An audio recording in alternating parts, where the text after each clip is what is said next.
Who wrote the Bible? I've never gotten the right answer since I've asked that question. Every time I ask them face to face, they don't have no idea. They start telling me that the apostles' names, Judas and John and all these. No, they wrote nothing. Few Christians are willing to admit that the books we have in the Bible were not written for hundreds of years after Jesus' crucifixion. False. The Gospels that we have, Matthew, Mark, Luke, and John, were all written in the first century. This is widely accepted by scholars. And just a side note, Paul's epistles were actually written earlier than that. That is because they were copied and heavily altered from an earlier manuscript, which scholars call Q. Now, this whole Q document thing, Aaron is completely misrepresenting what the Q document allegedly is.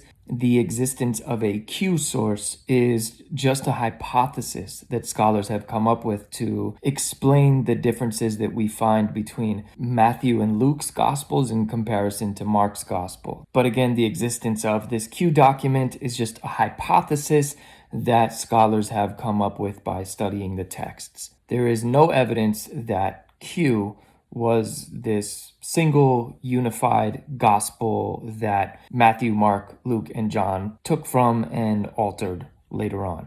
The four canonical Gospels contain countless blatant and irreconcilable contradictions on basic facts about biblical events. The claim that the four canonical Gospels have blatant and irreconcilable contradictions is just untrue. Check out this book right here. And even if this claim was true and there was irreconcilable differences between the Gospels, the alleged differences that Aaron is alluding to do not take away from the core message of the Gospels. So these four Gospels we have are forgeries and alterations from an earlier manuscript, which was destroyed and burned by the Roman Catholic Church. And then to say that the Gospels that we have are just forgeries of an earlier document, I'm assuming that you mean the Q document. So what are they? Are they forgeries, like just complete forgeries, or were they alterations of this Q document? You have to choose a narrative here. And then to say that this document was then destroyed by the Catholic Church,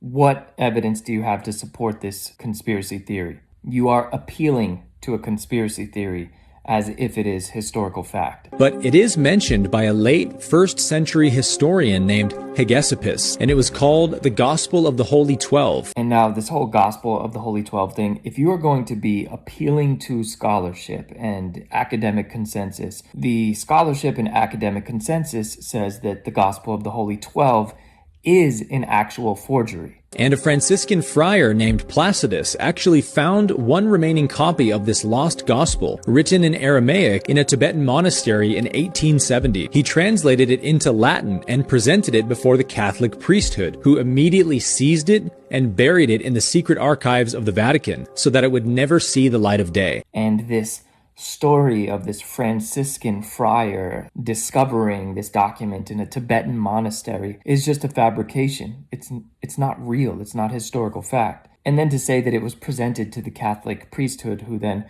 went and shoved it into the secret archives of the Vatican. What evidence do you have for that theory? It's very interesting to me that whenever these mystics want to make a claim about something regarding Christianity and they don't have any historical evidence to back it up, they just say, oh yeah, well, it's in the Vatican and we don't have access to it. The Vatican is their scapegoat conspiracy theory. And so the inconvenient truth is that the four Gospels we read today are not the original one, but only the highly edited and censored versions that the Roman Catholic Church wanted us to have. Now, as far as the claim that the Gospels that we have are highly edited and censored versions that are handed to us by the Roman Catholic Church, if that claim is true, that these documents are highly edited and censored, then why didn't they edit and censor the alleged contradictions that are